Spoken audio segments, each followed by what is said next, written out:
Ito pong aking share sa inyo mga bossing ko ay swerte sa wallet. Kung ang wallet ninyo lagi na lamang walang pera mga bossing ko, problemado lagi tungkol sa usapin ng pera, asya ay gawin nyo na po ito mga bossing ko. Pero ang paggawa ng mga ganito ay mga bandang alas 7 lamang ng umaga. At ibibilad natin ito hanggang alas 8. Ngayon po, kung halimbawa kayo po ay masipag naman, matyaga, pero laging walang pera, asya. Alisin nyo muna ang mga laman yan, kung may mga yan, mga ID at tanggalin nyo muna, ipagpag nyo muna yan. At yan po ay ibilad nyo muna sa sinag ng araw ng alas 7 habang ginagawa nyo po ito. Ngayon po, isusulat po natin mga bossing ko ang numerong ito. 8, 8, 8. Yan yung ating lucky number. Kasi yan po ay bilog, never ending. Never ending. Para ang swerte, ang pera, never ending. Ngayon po, ang gagawin po natin, kailangan natin ng isang butil lamang ng bawang. Kagaya nito, isang butil lamang. Yan, okay na po yan.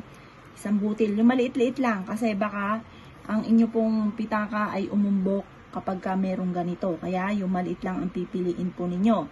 At pagkatapos mga bossing ko, ang gagawin po natin, isulat nyo po dito yung pang-attract natin ng pera. Halimbawa po, 7 million. Yan, walang masamang mangarap.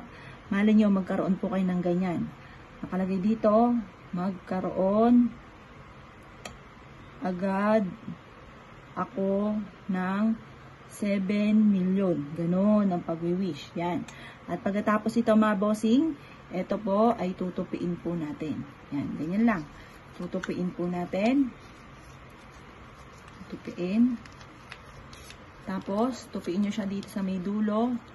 Tapos, dito sa may butas, siksikan nyo ng asin. Yan.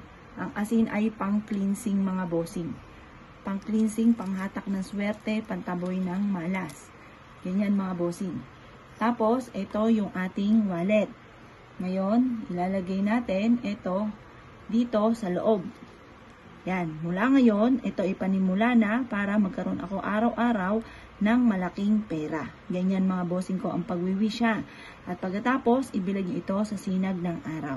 Ngayon, kapag ikaw ay bumili, kailangan sasabihin nyo sa isipan nyo, yung pera kakausapin, sabihin nyo, babalik ka kaagad at maraming pera pa ang isasama mo sa pitaka ko.